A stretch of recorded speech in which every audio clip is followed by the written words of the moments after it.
আপনারা তো দেখেছেন যে নোয়াখালী পুলিশ হত্যা মামলায় 3 জনকে গ্রেপ্তার করেছে পুলিশ। মুন্সিগঞ্জে থানা ভাঙচুর মামলায় 3 জনকে গ্রেপ্তার করেছে পুলিশ। সবই বিপ্লবের টাইমের ঘটনা, মানে ছাত্র জনতার বিপ্লবের সময় গণপ্রতিরোধের ঘটনাকে অপরাধ হিসেবে দেখতেছে প্রফেসর ইউনূসের সরকার। যে বিপ্লবী প্রতিরোধের ফলে উনারা ক্ষমতায় এসেছেন, সেই বিপ্লবী প্রতিরোধকে অপরাধ হিসেবে দেখা হইতেছে। চিন্তা করতে পারছেন? তাহলে বুঝছেন তো কারা এখন ক্ষমতায়। স্বরাষ্ট্র উপদেষ্টা, আপনি কি পুলিশকে এই পারমিশন দিচ্ছেন নাকি? হ্যাঁ, বহুত সাহস বেড়ে গেছে তো দেখতেছি, বুকের তো বহুত সাহস হয়েছে। নোয়াখালী আর মুন্সিগঞ্জে পুলিশের কি পাংখা গজাইছে? এই মামলা কে করেছে?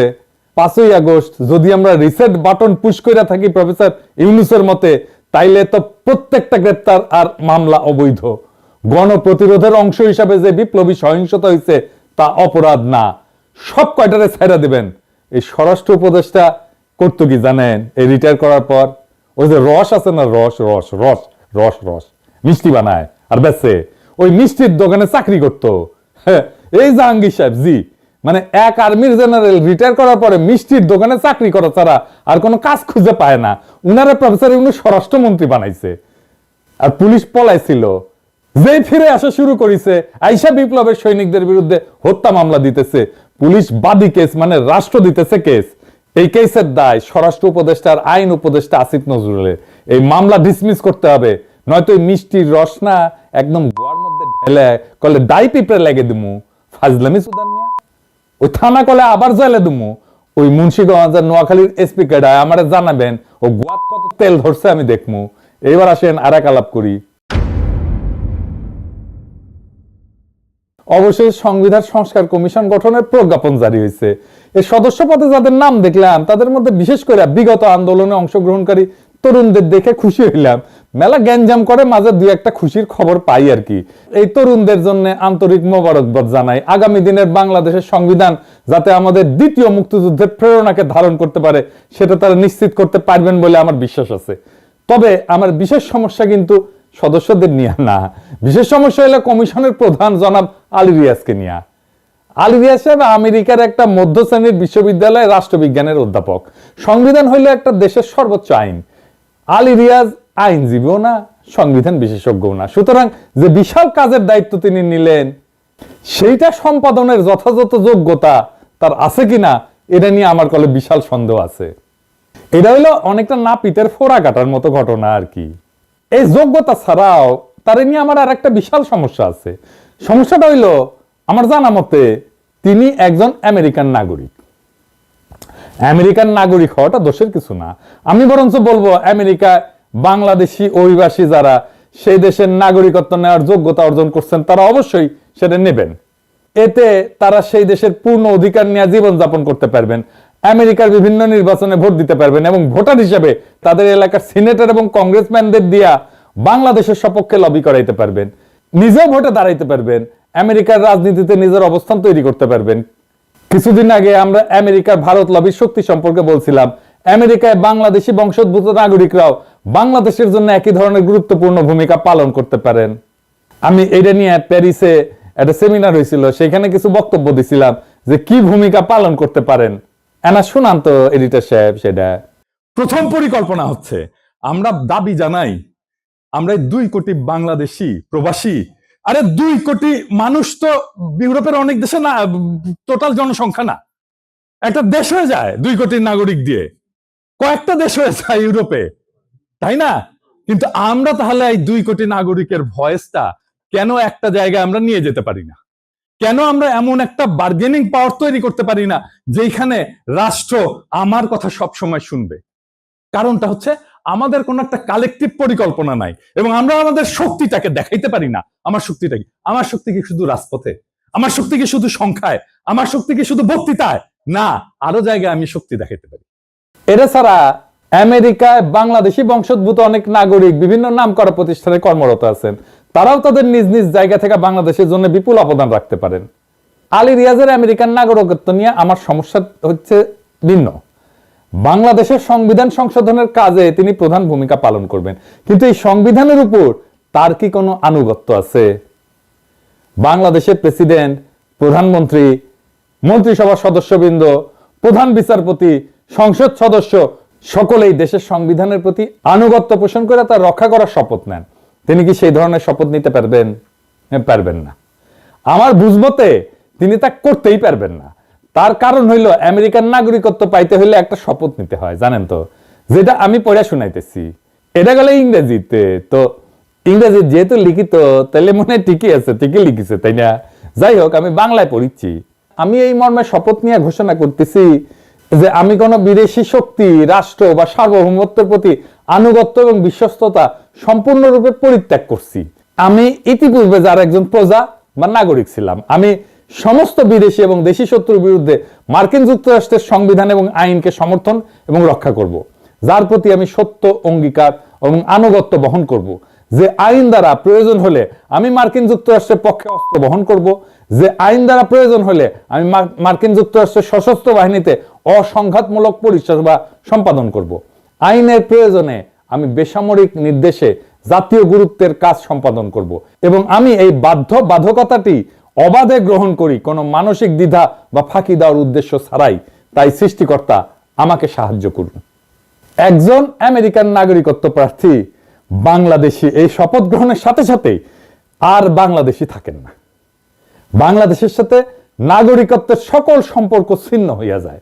সজ্ঞানে এবং সৃষ্টিকর্তার নামে তার আনুগত্য প্রতিষ্ঠিত হয় আমেরিকান সংবিধানের উপরে। এরপর তিনি বাংলাদেশের দ্বৈত নাগরিকত্ব পাইতে পারেন আইন মতে, কিন্তু তার আনুগত্য রয়ে যায় আমেরিকা এবং আমেরিকান সংবিধানের উপরে, যেটা ত্যাগ করতে হইলে তাকে আমেরিকান নাগরিকত্ব ত্যাগ করতে হবে। সুতরাং আলী রিয়াজের আনুগত্য হইল আমেরিকার সংবিধানের উপরে, বাংলাদেশের সংবিধানের উপরে না। তাহলে তিনি কিভাবে, কোন নৈতিকতায় বাংলাদেশের সংবিধান সংস্কারের প্রধান ব্যক্তি হবেন, যে সংবিধানের উপরে বাংলাদেশের রাষ্ট্রপতি, প্রধানমন্ত্রী থেকে শুরু করে মন্ত্রী, সংসদ, বিচারপতিদের শপথ নিতে হয়? এই জন্য আমি বলে আসতেছি যে পেশাগত যোগ্যতা বা অভিজ্ঞতা না থাকলেও আলী রিয়াজকে আমরা মানতে রাজি আছি যদি তিনি আমেরিকান নাগরিকত্ব ত্যাগ করে এই কমিশনের প্রধানের দায়িত্ব নেন। আপনি বলেন আলী রিয়াজ সাহেব, আপনি কি আমেরিকান নাগরিকত্ব ছেড়ে দিয়ে দায়িত্ব নিতেছেন? তা না হলে অন্য একটা দেশের সংবিধানের প্রতি আনুগত্য পোষণকারী কোন ব্যক্তিকে এই পদে আমরা মানব না। সোজা হিসাব, কেস ক্লিয়ার। বাংলাদেশ এতটা দেউলিয়া হয়ে যায়নি। আরো সমস্যা আছে, শুধু এটাই না, আর কি কি সমস্যা আছে আসেন দেখতেছি। আমেরিকান আইন হইতেছে যে একজন আমেরিকান নাগরিক যদি অন্য কোন দেশের সরকার বা রাজনৈতিক দলের জন্য কাজ করতে ইচ্ছা প্রকাশ করে, তাহলে তাকে আমেরিকার আইন মন্ত্রণালয়, যাকে বলা হয় ডিপার্টমেন্ট অফ জাস্টিস, সেইখানে ফরেন এজেন্ট হিসেবে রেজিস্ট্রেশন করতে হবে। এই আইনটার নাম হইল ফরেন এজেন্টস রেজিস্ট্রেশন অ্যাক্ট, বা সংক্ষেপে ফারা, FARA। আমেরিকান নাগরিক হিসেবে আলী রিয়াজকেও এই রেজিস্ট্রেশন করতে হবে, কিংবা সম্ভবত উনি ইতিমধ্যে সেটা করে ফেলছেন, হয়তো সেই জন্যই সময় লাগার কারণে কমিশনে প্রজ্ঞাপন দিতে দেরি হয়েছে। যাই হোক, যদি তিনি রেজিস্ট্রেশন করে থাকেন, তাইলে তাকে ফারা আইন অনুযায়ী নিয়মিতভাবে তার কাজকর্ম আমেরিকার আইন মন্ত্রণালয়কে আবশ্যিকভাবে জানাইতে হবে, যার মধ্যে কি কি আছে। 1 নাম্বার, প্রত্যেক 6 মাসে তার সকল কাজকর্মের বিশদ বিবরণী সহ আমেরিকার আইন মন্ত্রণালয়কে জানাইতে হবে। 2 নাম্বার, কোন লিখিত কাগজপত্র যা তিনি 2 বা ততোধিক ব্যক্তিকে পাঠাবেন তা 48 ঘন্টার মধ্যে আমেরিকার আইন মন্ত্রণালয়কে জানাইতে হবে। তার মানে উনি এই বিষয়ে যদি কিছু লেখেন যেটা ওই কমিটির সদস্যদেরকে দেওয়া হবে, সেটা 48 ঘন্টার মধ্যে আমেরিকার আইন মন্ত্রণালয়ে চলে যাবে, খসড়া টসা সহ। বুঝছেন? দেখেন ফায়ার আইন, এটা সব জায়গায় সবাই আপনারা সার্চ করে পড়ে নিতে পারবেন। আমি গেলে ব্যানে ব্যানে করছি না, বুঝছাও। সংবিধান সংস্কার কমিশনের কাজ অত্যন্ত স্পর্শকাতর কাজ এবং এর কিছু কাজ গোপনীয়তা রক্ষা করে করতে হবে। কিন্তু আলী রিয়াজকে ফারা আইন মানতে হলে এই কাজের অনেক কিছুই একটা বিদেশি রাষ্ট্রের কাছে চলে যাবে। আর আলী রিয়াজ যদি এই আইন না মানেন, তাইলে তিনি আমেরিকান সরকারের কাছে আইন ভঙ্গকারী হিসেবে বিবেচিত হইতে পারেন। আর এই ফারা আইন না মানলে জেল জরিমানার বিধান আছে এবং অতীতে অনেকেই আইন অমান্য করার শাস্তিও পাইছেন। সুতরাং আলী রিয়াজ তো গোপনীয়তা রক্ষা কইরা কমিশনের দায়িত্ব পালনই করতে পারবেন না। তাইলে এই পদে তাকে নিয়োগ দেওয়ার যুক্তি কি? কে নিয়োগ দিছে? জানেন না আপনি এইটা, এই ফারা আইন সম্পর্কে জানেন না, নাকি আপনারে পরামর্শ দেওয়ার লোক নাই? আর এই সমস্ত ভালচুন গুলারে আপনি নিয়োগ দিচ্ছেন উপদেষ্টা কইরা, আপনি তো কিছুই পরামর্শ দিতে পারেন না। হাজির নজরুল তো মাস্টার, জানে না মাস্টারে আইনের কথা জানে না। হ্যাঁ, নাকি সোথা দিয়ে দিয়ে ছাত্রদেরকে অভ্যাস পাল্টায় গেছে? এটা খুবই সম্ভব যে উনারে যে প্রপোজ করছে, যে নিয়োগ দিছে, সে আমেরিকান এই আইন সম্পর্কে জানেই না। হয়তো জানার কথা না, কিন্তু আলী রিয়াজ তো জানে। তিনি কি এই সমস্ত গোপন করছেন? এটা ছাড়া আলী রিয়াজ তো ন্যাটোর একজন কনসালটেন্ট ফেলো, ন্যাটোর কাজের পক্ষে যারা কাজ করে সেই অর্গানাইজেশনের একজন ফেলো ন্যাটোর। এটা ছাড়া সন্ত্রাসের বিরুদ্ধে অনন্ত যুদ্ধের তিনি একজন ফুট সোলজার ছিলেন। এই বিষয়ে প্রথম আলোতে দিস্তা দিস্তা লিখে গেছেন, যা জঙ্গিবাদের বয়ান সৃষ্টিতে বড় ধরনের অবদান রাখছে এই হাসিনা সরকারের জন্য, এবং সেই বয়ান হাসিনার ফ্যাসিবাদের উত্থানে সাহায্য করছে। আলী রিয়াজের কাজ হাসিনার ফ্যাসিবাদ উত্থানে সাহায্য করছে।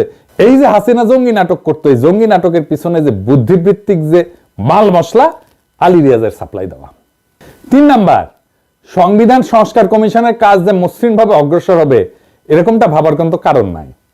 গ্যাঞ্জাম লাগার প্রবল সম্ভাবনা আছে, আর গ্যাঞ্জাম লাগলে যে তাকে খুঁজে পাওয়া যাবে না, তিনি উড়াল দিয়ে চলে যাবেন, ফেরত চলে যাবেন আমেরিকায় তার নিরাপদ কর্মক্ষেত্রে, এ ব্যাপারে কোনো সন্দেহ আছে? এই ধরনের ফুটলুজ ব্যক্তি দেশের সবচেয়ে গুরুত্বপূর্ণ একটা কর্মের দায়িত্ব কি করে পাইতে পারে? কথা শেষ করার আগে আর একটা দরকারি কথা বললেনি। এই যে আমেরিকায় আওয়ামী লীগের পরিচয় দিয়ে যারা প্রফেসর ইউনূসের সাম্প্রতিক নিউ ইয়র্ক সফরের সময় বিক্ষোভ টিক্ষোভ করছিলেন, আপনারা কি তার আগে ফারা আইনের অধীনে রেজিস্ট্রেশন করেছিলেন? বাংলাদেশ আওয়ামী লীগ আমেরিকা একটা বিদেশি রাজনৈতিক দল, ঠিক কিনা, আইন অনুযায়ী। সুতরাং আপনারা ওই দলের নামে আমেরিকায় কাজকাম চালাইতে হলে ফারা আইনে রেজিস্ট্রেশন করতে হবে।